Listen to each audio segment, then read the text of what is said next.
I want you to imagine that you suddenly became rich overnight. Maybe one of your investments went to the moon, a side hustle you started took off, you got a large inheritance, or you won the lottery. Believe it or not, many of you will find yourself in one of these scenarios, so this video was recommended to you for a reason. Well, actually, when you suddenly get rich, you're far more likely to lose friends and family, have a greater risk of substance abuse, and finally, divorce. Most people who get rich fast have never actually built wealth before and have absolutely no idea how to manage everything. So here are the 7 things you need to do when you suddenly get rich from a millionaire businessman.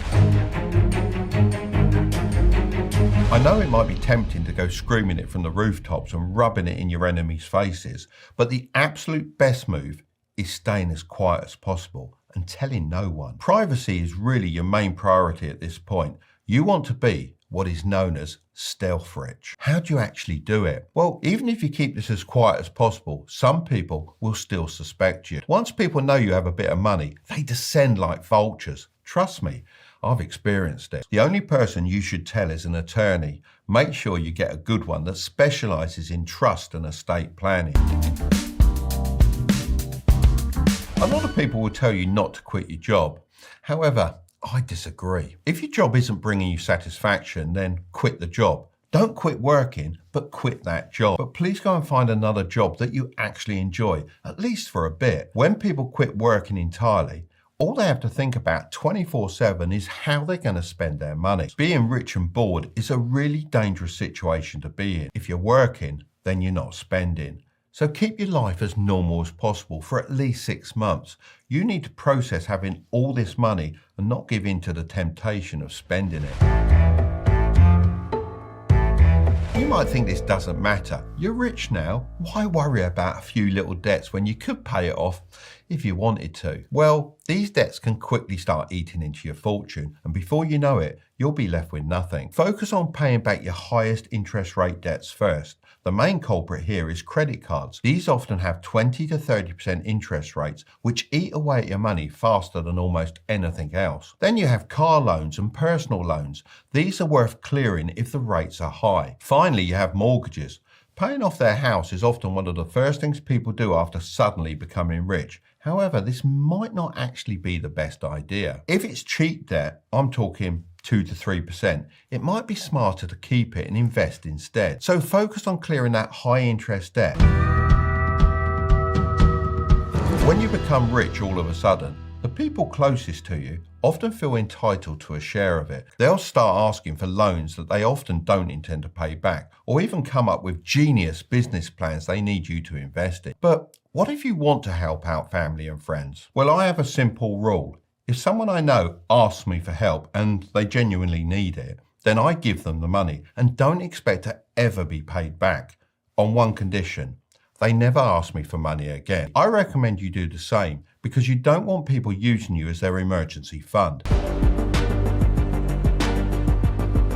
When most people get rich quickly, they still have a consumer mindset. They look at the money sat in their bank account and think about all the ways they're going to spend it. You should be trying to grow a money tree that produces new income every month, not cutting it down for temporary firewood. That's where your freedom figure comes in. Work out exactly how much income you need each year to live the life you want, then multiply it by 25. So if you want an income of $200,000 per year, you'll need to invest at least $5 million of your new wealth. The idea is that you'll never actually have to dip into the $5 million and be able to live on the $200,000 of interest every year. The most common thing I hear is, where can I find those kinds of interest rates? My account only gives me 0.5%. The truth is, you're not likely to find the kind of interest rates you need for the rule of 25 in an ordinary account.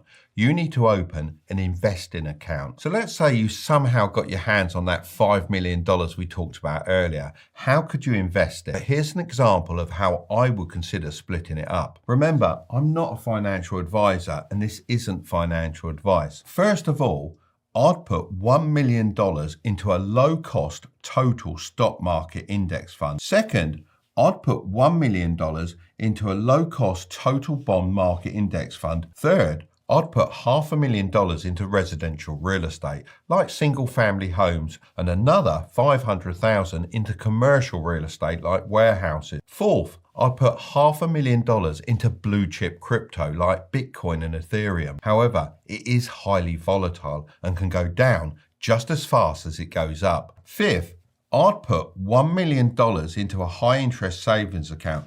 Altogether, that example portfolio could generate around $312,500 per year in passive income. But remember, past performance is no guarantee of future results.